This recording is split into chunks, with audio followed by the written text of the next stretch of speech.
Hey everyone, welcome back to Taboo Talk with Sarah, the podcast that breaks the silence, fosters hope, and talks about the tough stuff so you never feel alone. If you're new here, I'm Sarah. I'm a mum of 3, massage therapist, wellness advocate, and I care deeply about the conversations we're often told not to have. Those ones about health, identity, grief, voice, healing, and the systems that shape how we live. Today, I'm joined by Alana Cahoon. Now, Alana is the founder of Balance by Alana, a speaker and the host of the Creating Abundance podcast. She works in the wellness and leadership space, especially around nervous system regulation and helping people come back into alignment with themselves instead of constantly performing for the world around them. I was actually a guest on Alana's podcast last week, which meant I got a taste of being on the receiving end of the questions. Now I get to sit back in the seat I'm much more comfortable in and get to ask them all. Alana, I'm really glad you're here. Thank you for joining us. Oh, so am I. It's already fun, Sarah. Great. So I'm going to start with the question that I'll be asking all of my guests this season. What have you noticed that you now can't unsee, and what does it make you want to do? Cannot unsay or unsee? Unsee. Unsee. So you've noticed it, you've seen it, now you can't not see it. About myself or the world? The world. Maybe both. Okay. Yeah. Because I'm up into self-discovery, but Sarah, I see everything. I made a conscious decision to be a truth seeker, and let me tell you, it's challenging because you really, really do see the truth. And today, for instance, the contemplation in my mind has been around politics. I avoid politics, but I am fully aware of the world. I'm a world traveler. I love learning about cultures and different people, uh and I'm extraordinarily compassionate and empathetic. Uh but I'm also a peacemaker. And so my role today, because I do feel, especially in my lifetime, it's one of the most volatile times I can ever recall in my lifetime, in my country, and often in the world. And so, how do I actually don't want to unsee it. You know, No. I want to see it and ask for divine guidance on how to move forward without engaging any side. Because I think as soon as you start becoming separated, you that's where the crumbling is, and to realize that Yeah. we're all connected, um, and to voice your express your voice in a way that can make a difference Yeah. without hurting or being caustic. Yes. And not taking sides and engaging in that us versus them thing that seems to be going on so much in our world. And I know you've talked a lot in your work about balance and the nervous system and creating all of that. And for me, yes, creating that balance within your own nervous system, but it's also too creating that balance in the world around us. So using what we know to make a difference. And you touched on that you want to use your voice to make a difference. Mhm. So with that, are you noticing particularly you are in America? So we see things a little differently from this side of the ocean. We don't always get to see exactly what's going on because what we get in news reports and that sort of thing is limited in some ways. But what are you noticing right now about how stressed out and overstimulated people are, particularly women? And what do you think we can start to do about that to bring ourselves back into to regulation, but also then have that knock-on effect of regulating others around us. Yeah. So I think as women, um, one of the biggest stressors I'm aware of is our children. We're so worried about them. It's a Mm, generation that's been exposed to the 24/7 culture, not going outside to play in the sunshine and, in yeah, the woods and getting your feet dirty and your hands dirty, but sitting behind a computer all day and yeah, um, receiving information about themselves from strangers that can be devastating for a yeah. young person as they're maturing.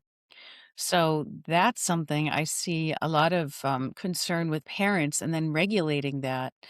Uh, Sarah, I'll never forget when the internet was announced. You maybe weren't born, I don't know, but I was. Um,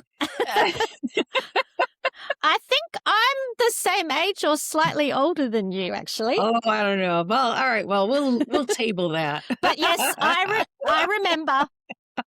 Yes, I was around before the internet, as much as that freaks my children out. I was 26 when I got my first mobile phone. Oh, okay. Well, there you go. All right. Um, well, I remember the day it was announced, my friend Kathy said AOL, and I'm like, what? And of course, the whole world shifted. But Mm, so now suddenly the world can really, really connect. And I think mm, I lived a number of places in the world, and before the internet, there were like online telephone companies, apps, like one was called Net to Phone or something like that. yeah, But the internet all of a sudden connected the whole world, which is so amazing and wonderful on the one hand. On the other hand, it's almost like it is, as you had said, the word it's overload. yeah. So our children are suffering. And then if we separate our children and just talk about a woman, we're on overload. We're on In a overload big way. anyway. We Yeah. come into this world and there are, I like to say epigenetics. So there's genetics, and maybe you're familiar with this, but for your audience, genetics, right? I've got the green eyes. Someone in my ancestry had green eyes and, I kind of look like my father, etc. But epigenetics is the idea that we act in the same way. Mm, It's surprising. So, children, if you're a doctor, your children end up being doctors, and not necessarily because you're pushing them to be. It's what they know. It's what they're exposed yeah. to. It's what they're used to. So, women, It feels familiar. yeah. So, but epigenetically, women are used to being the caretakers. We've had Yeah. that role for, I'm going to guess, centuries. And Yeah. so, as much as we shift and we take on the role of working, which I think is awesome, I completely support it. We don't know how to also let go of being in charge of the home. And, Or and, and that I'm going to to guess you might have have something to say about that since your husband's podcast is something like Super Dads. I don't know. laptop lifestyle dads. There you Yeah. go. Yeah. Uh, yeah. And it's very much that with that it's hard if you're used to carrying all of the load. And I worked for a long time before I became a mother. So I was an older mum. I had my first baby at 36, my last at 40. And I I didn't we got married when I was 35. We met when I was 34. So that gives you the and It was I'd meant to traveled the be. world by myself. I was senior therapist of a team of 30 in a spa in the UK. I'd worked on a Whitsunday Island. I worked in a golf and tennis resort in Canada. So I'd traveled. I'd done all of that by myself. I was used to I just carry it all. And Mhm. then I got married and I was still working. And then it's like, oh, there's these extra things that I now carry. And it was really hard for me to do let him carry some Mm. of the load. We've got it we've got it down now in that, so when the kids are home, we won't both be working. One of us will be. And if the other one needs to be working, then the other has the kids. That sort of thing. And we've worked out how we can help each other. We don't always get it right. Right.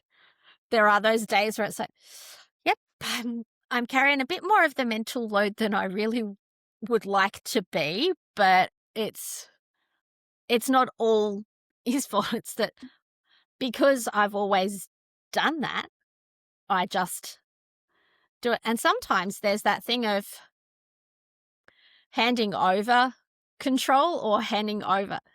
But some jobs, it's easier for me just to do it myself than to tell you what needs doing. The same with the kids. It's like, no, if I have to think about it and make a list, and that's just more that I can't deal with. So I'll just do it myself. But I'm getting better with that these are the jobs that you can do, and if you see that it needs doing, just do it. Don't ask me, just do it. Yeah. But Yeah. but yeah, it's a tricky balancing act, and I think it's been hard for a lot of women of our generation and the ones coming up, because prior to that, women were in the home. So our parents, our mothers, well, I know mine was among that first generation of full-time working mums, and to this day I don't know how she did it and still showed up for every race I was running in or every performance I was in or any of that. I don't know how she managed that, but they were the first generation that did that. And then there's that whole bunch of us that were, for want of a better term, latchkey kids. Yeah. So Gen Xers that we pretty much looked after ourselves. So we're in that whole, you just see what needs doing and do it. But there comes a point where it's like, do I really want to do it all anymore? Because we were raised Mm. to believe that we could have it all, but at the same time, working mums get told they should be home looking after their kids. Stay-at-home mums get told you should be out working and making a contribution, like raising healthy, happy, adjusted children is not one. Yeah. So yeah, Yeah. so it's Yeah, you make so many great points. I would never want to go back in time where we didn't have a choice. Because there was an awful lot of very, very sad, very, very sad women, you know, talk about out of balance. So I well, wouldn't when you change. could get Huh? the way back in time when you could get thrown in a mental institution for hysteria or for Yeah. all sorts of things that we'd now realize Yeah. are, It's terrifying. yeah, Yeah, it's really terrifying. So I wouldn't give up my independent no, nature ever. So what I find, especially I work as a coach, as a mindfulness coach, but really yeah, it's wellness and life coaching all put together. I work with a lot of ambitious women, and maybe not even necessarily ambitious, just women who want to do more for themselves, who want to express their voice, who want to be creative, who want to be successful, who also don't want to get completely drained from it. And that's what I see again and again. And it certainly yeah, happened with me when I was raising children and working full time. i- it's really hard to make that shift and to then say, I'm not going to do it myself. I'm going to teach them how to do it, or I'm going to ask my spouse or delegate. It's all yeah, delegating in the house. And then I say the yeah, same issue is true in the workplace. Uh, Delegating is asking for support. And even in the work that you're doing, the work I'm doing, it's so important to have a support team. Yeah. Can't do it all. I mean, you can do it all if you don't wanna sleep, you know? Um, Yeah, if you don't mind collapsing in a screaming heap in the corner. yeah, that too. Same thing. Yeah. Yeah, it's about, I believe balance also really has to do with taking care of yourself too, right? So all we've been doing is Yeah. saying, "Oh, well, we gotta take care of our family and we gotta take care of our workplace." But we need to take care of our soul, and our soul could be our passions, it could be our purpose or calling, or it could just be that, you know, what's going to make me feel good is to sit Yeah. and look out at the window and wait for birds to land in a tree branch and listen to them sing. Yeah. It doesn't have to be complex. It can be No. something like that. In fact, this year, I've spent more time in January. I usually help others come up with their annual plan. And this year, I'm really focusing on my own. And so, even though it's February or whenever this actually launches or releases, It'll be February. okay, it's never too late to think about your year. And what Yeah. came up with me to me is two of the things that I love, so I'll say that are in my soul is gardening and painting, drawing, Yeah. painting, just being expressive. I love nature and I love flowers and I love painting and I love colors. And I simply didn't make the time for it the last few years. And so I'm going to make an effort to fill that part of my soul. Yeah. Because when we do that, especially as women, then we're not as short with our children or resentful of our spouses or, you know, the one of the phrases I've heard over and over again is, why do I have to do everything all the time for everyone?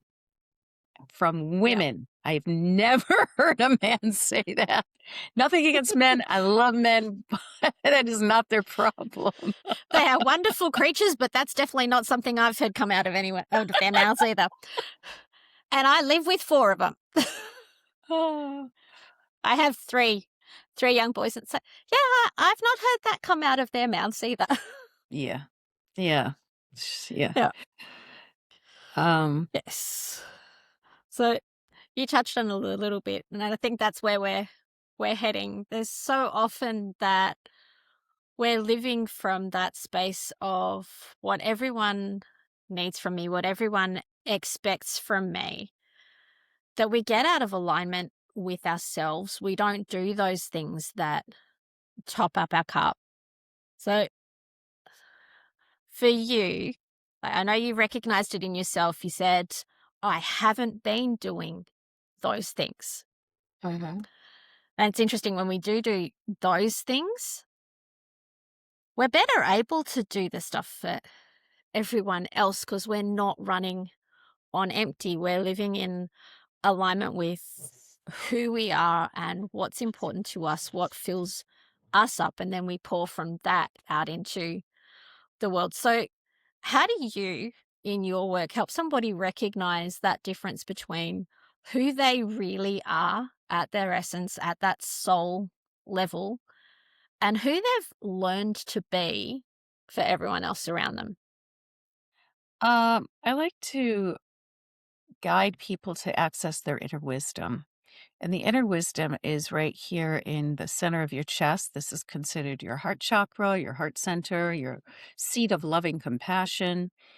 And it's all within. So we are, especially on this side of the world, we are constantly taught to go out, to look outward and to reach for everything, that all the answers are out there and everyone else knows what to do.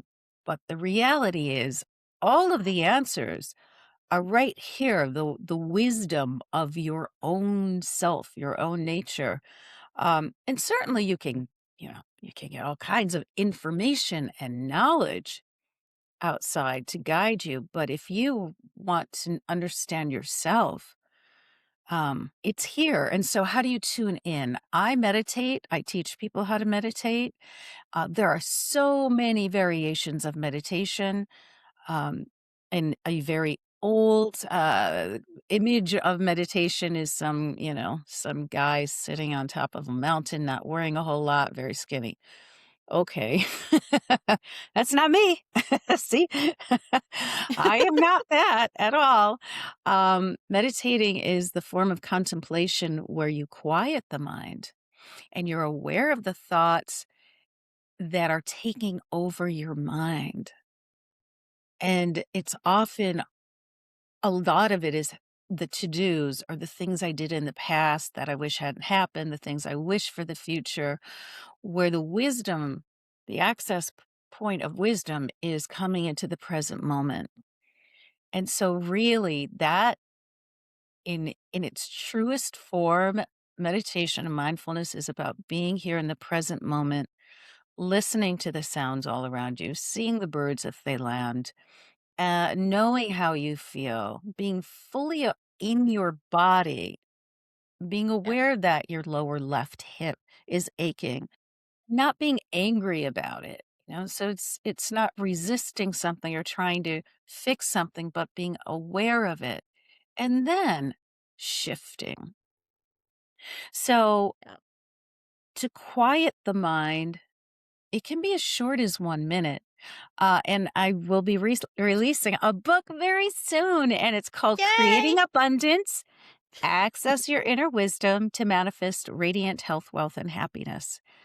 And it teaches you step by step, really. It's everything that I've been teaching and working and coaching with my clients and my students and my groups, um, how to do that. And it's fun because I have a degree in theater, so I'm very creative.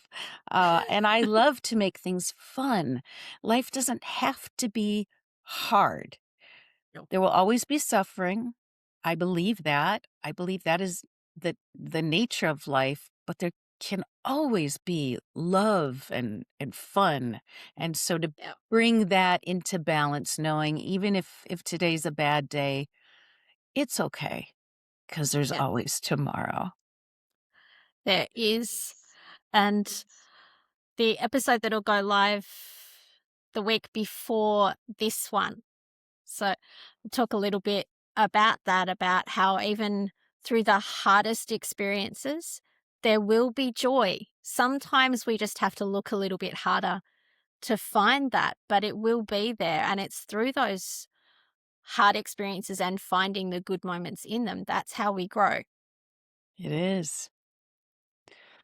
Transform through the adversities Yeah. in life. Yeah. S- And I think so many more of us now are noticing more about burnout or when we're in misalignment or how seriously under strain our nervous systems are and the knock-on effects that that's having, because Yeah.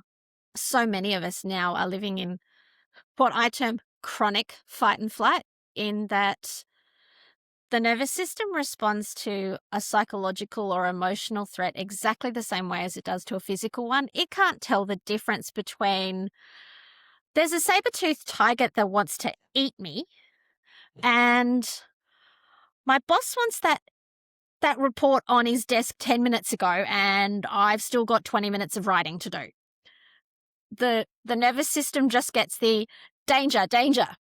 Yeah. And when we're in that, our digestive system has blood diverted from it to the muscles so we can fight the threat or run away.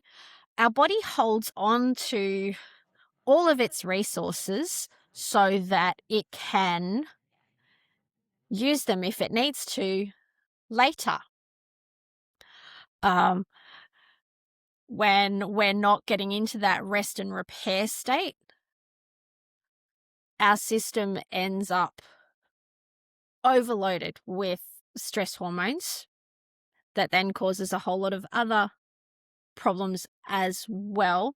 And I'm really glad that we're now starting to notice that, hey, it's not just hormones, it's not just diet, it's our nervous systems are overloaded and dysregulated. And now that we've got that awareness around it, now we can start actually doing something about it.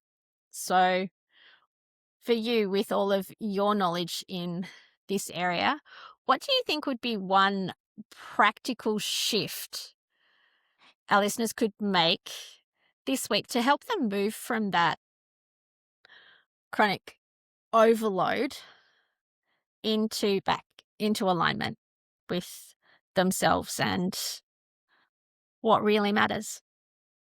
So what comes to me is go with the flow. No matter how hard we think we're controlling something, a situation, whether it's a project or a child, or we really don't have any control. What we do have is the energy within us that we can give to a situation and to flow with. So Yeah. instead of pushing, get it done, get it done, get it done, ASAP, ASAP, where are we? Instead of pushing to that goal, it's really all about the journey. It's about Yeah. getting from A to B. We've forgotten that, a century ago, 1 century ago, only a Yeah. century ago, Yeah. people were on horses.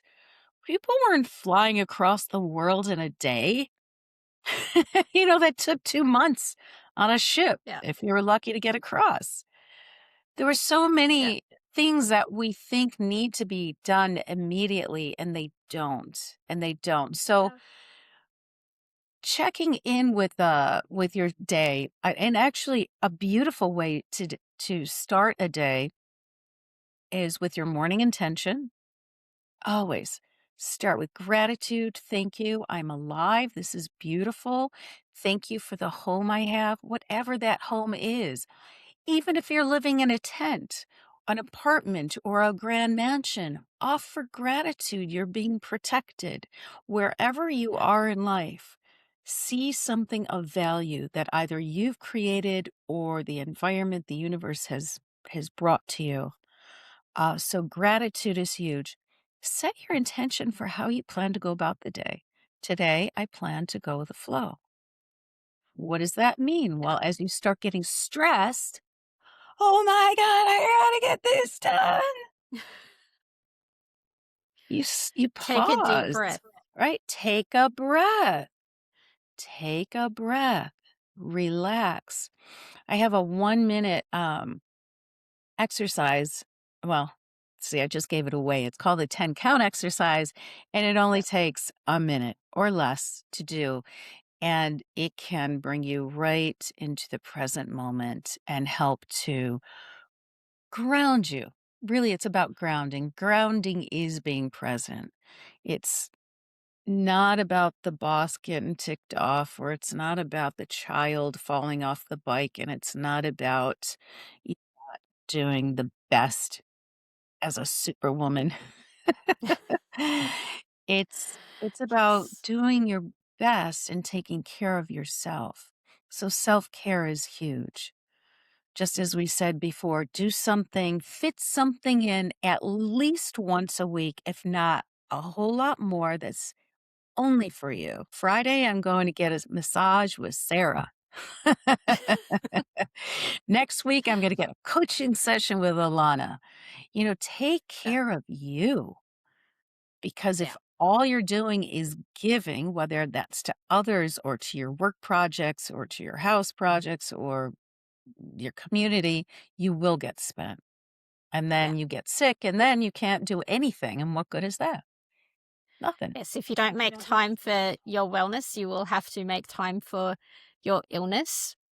Mm. And what I would really love to do, just because it popped into my head, do you want to take us through your 1 minute exercise? Sure. Particularly for all those other super women out there that are just doing too much and wondering if they should be. Yeah.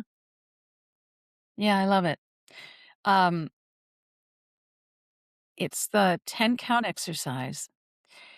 And I'm just, well, you'll be familiar with it. So, yes, you already closed your eyes. If you're not driving, if you're in a place where you can close your eyes for 1 minute or less, go ahead, close your eyes and take a nice long deep breath in and out. The 10 count exercise is focusing on your breath, breathing in and breathing out. Adding to that awareness is counting up to 10. So, with each inhale or exhale, let's make it the exhale.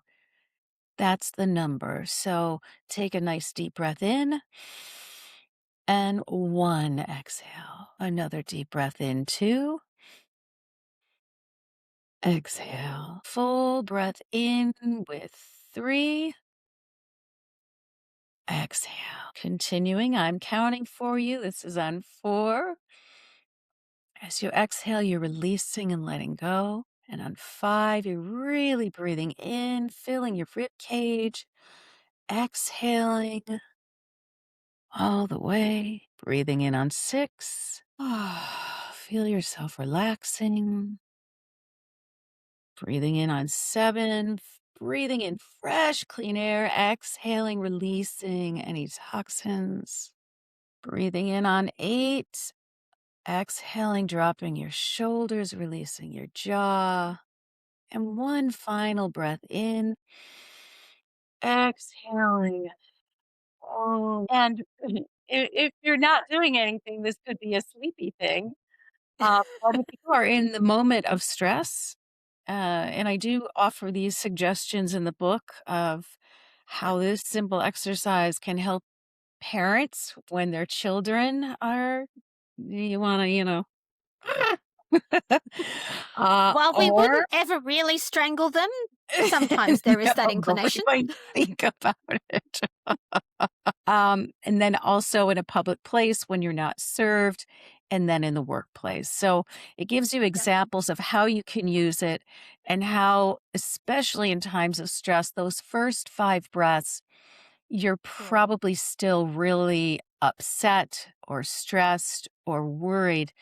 And even if it's about a deadline, 1 minute of calming yourself down and settling the adrenaline and moving out of the fight or flight is going to give you so much energy back that you will Mm. be able to work so much more efficiently with more clear headedness without the emotional drain. So there you go. Thank you. I hope everyone else felt their shoulders drop a little bit through that. And it's one of those things with like wellness has become a bit of a buzzword, but so much of it feels like yep, you've got to go to the spa or you've got to drink heaps of water or you've got to get outside in the sunshine for 2 minutes.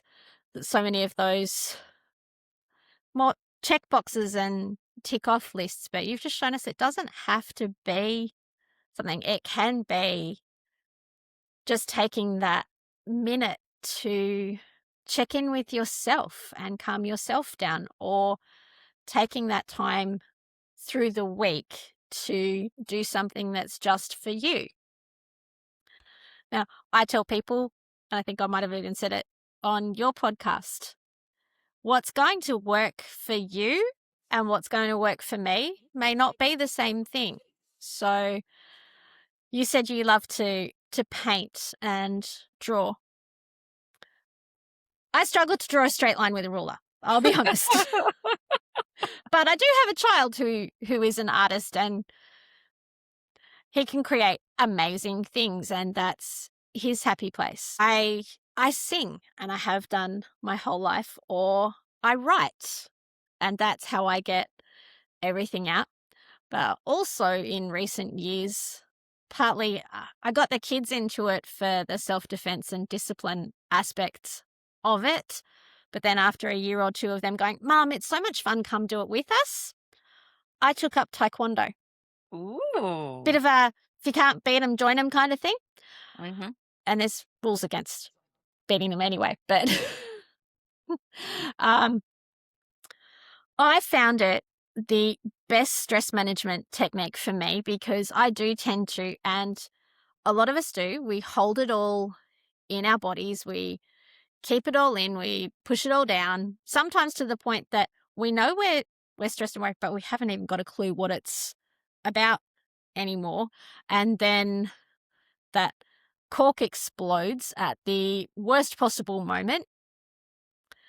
So for me with taekwondo, where else can I scream my head off and punch and kick things and get my body moving and that be perfectly acceptable? People look at you funny if you start making loud noises in the middle of a shopping centre, but nobody blinks an eye when you you scream at the top of your lungs in a taekwondo class. So That I sounds have great. another friend who is a farmer, and when things are getting on top of them, they take a wander down to the back paddock and make lots of noise at the cows, and the cows don't care. Or at least if they look at him funny, well, doesn't bother him so much. Right. So yeah, so for you, apart from painting, or have you got any other great suggestions that people could try for their wellness? I know you've probably got a few in the book. Oh yeah. Got loads of them. And what I'm hearing from you is releasing stress by yelling and letting that out. And I was raised not to do that. But A I'll lot tell were. you, boy, does it feel good. Yes, because us good girls, we keep quiet. We don't Yeah. say those things. But Yeah. I don't know about for you, but definitely at the time I'm at in my life, it's I don't want to be quiet, and I don't want to do all the things I've been told to do, and I don't want to turn a blind eye when things Yeah. aren't right. And Mhm. I don't want to exhaust myself so that then I'm no good for anybody. Right. Yeah. Right. So Yeah, well, I'm also a singer, so singing is a wonderful way uh, to express yourself, and it's very healing. Because, by the way, I've taken some breath work courses. I'm like, well, this is just learning how to sing from your diaphragm. I mean, come on, it's just singing, breathing techniques. Which, not to minimalize it, because truthfully, many of us, if not all of us, breathe shallow. yep, And that causes anxiety. And when you start to breathe more slowly, that's one of the reasons the 10 count exercise works yep, because you're breathing deeply and not shallow, which is, I mean, yep. right? That's adrenaline, that's fear, that's rushing, and the opposite is breathing deeply. And you cannot sing effectively without deeply breathing, No. expanding that body, and then just shout it out with, a little bit, add a little bit of a ooh or ah, and then you're okay, then it's Yeah. acceptable. I'm Yeah. just singing. I'm just making noise. But you're absolutely right. Like little biological fact. Our Yeah. lungs are huge. They actually go from our collarbone, or just below our collarbone, to our bottom rib. So you can't see all of me, but that is a huge area. Most of us breathe with the top third of our lungs. So when you're breathing and your shoulders are coming up, that's kind of not how it's supposed to be. You want Mhm. to get right down into that bottom part of your lungs. And then, yeah, it has that calming effect on the nervous system that you were talking about. And also, if you are in that wanting to make a little bit of noise, you're going to be able to make more for longer if you're actually using all of your lungs. Yeah. Yeah. I must confess, red lights when driving, I might just do a really big, yeah, let it go. And then I'm like, "Wait, who's around me? Do I care?" Nope. Ah! I think we all need those spaces where we can do that and Uh-huh. not care who's around, or if we do that and there's someone around, it's that somebody is going to go, yep, okay, Well, that they're and I going think to understand it. it really is about de-stressing and bringing balance to you, because what you don't want to do is to let it build up and then have that voice and be expressed by yelling at someone, whether it's your Mm. children, your colleague, or your partner. So release it, find another way. Sports is a great way to release it. It's an excuse to yell and play. Um, yeah. So finding, but like you said, also what works for me won't work for you. My son, I remember for a few years, I was just every weekend, I was driving him and his buddies to a ski mountain, and I didn't ski. And finally I'm like, well, what? I'm sick. I don't want to just sit here for 8 hours reading, and I don't drink, not during the day, that's for sure. And so I took lessons.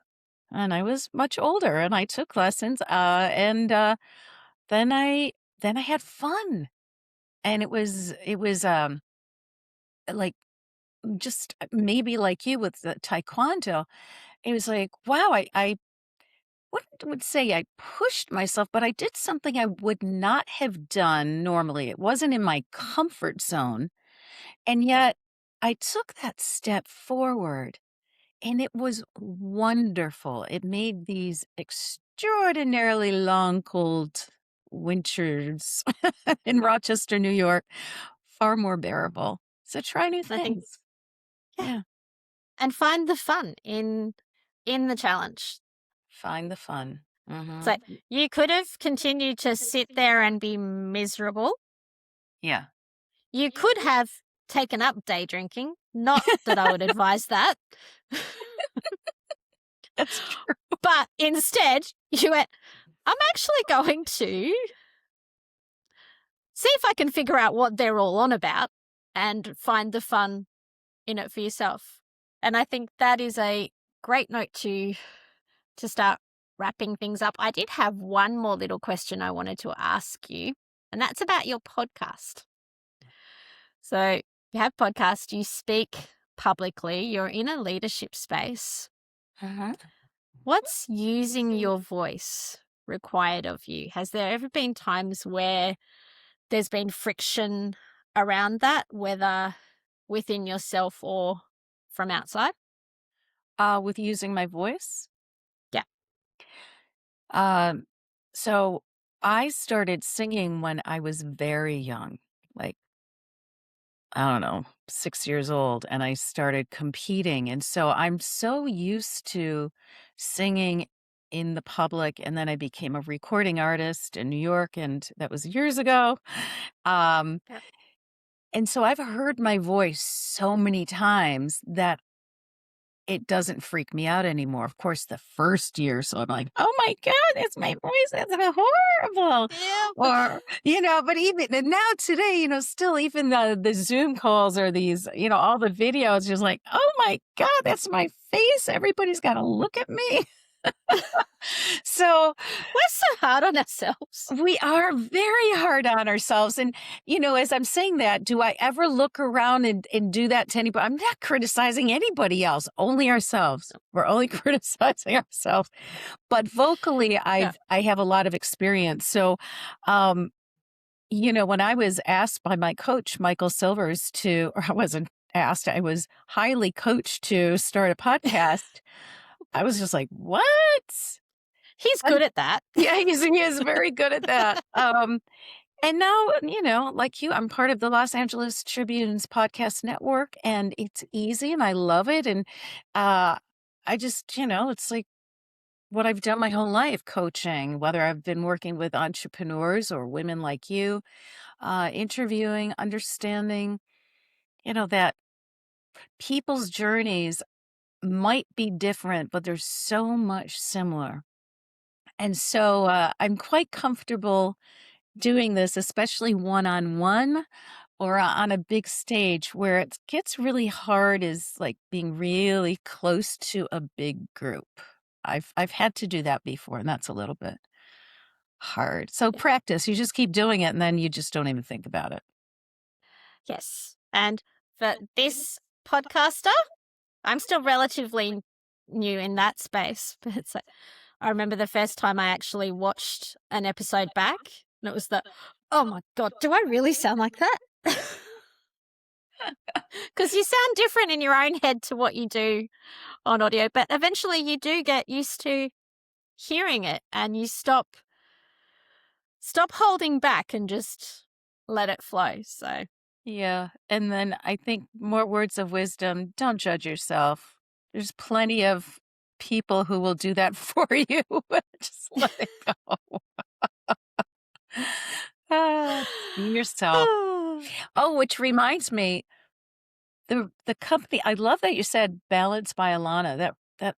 That has a real ring to it, so I might use it. But the company that I started, oh gosh, 15 years ago or so is called Grow to Be You. And it's really good to is be. about stepping into your power, about being you, living your soul purpose and yeah, and if you're at a red light and you need to let it out, just yell with all the windows up. Don't freak everyone out.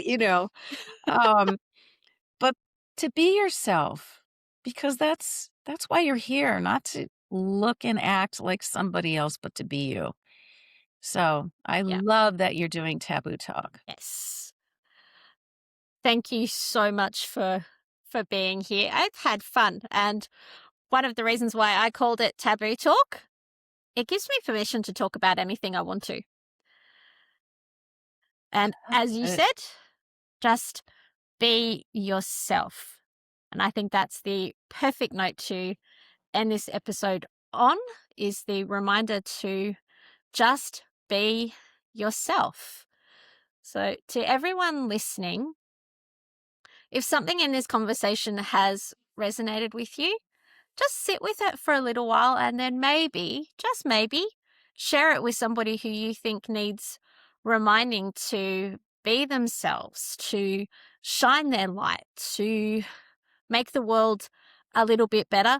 Or maybe somebody who needs reminding that it's okay to scream your head off at a red traffic light.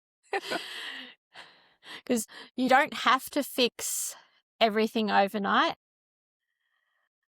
but you get to decide what you do next. I'm Sarah Jordan Ross, and this has been Taboo Talk. So until next time, take care of yourselves, take care of each other, and remember, your voice matters. What you notice in the world matters, and what you choose to do with it matters too. So share your story, because your story might be the one that changes someone else's life. Bye for now.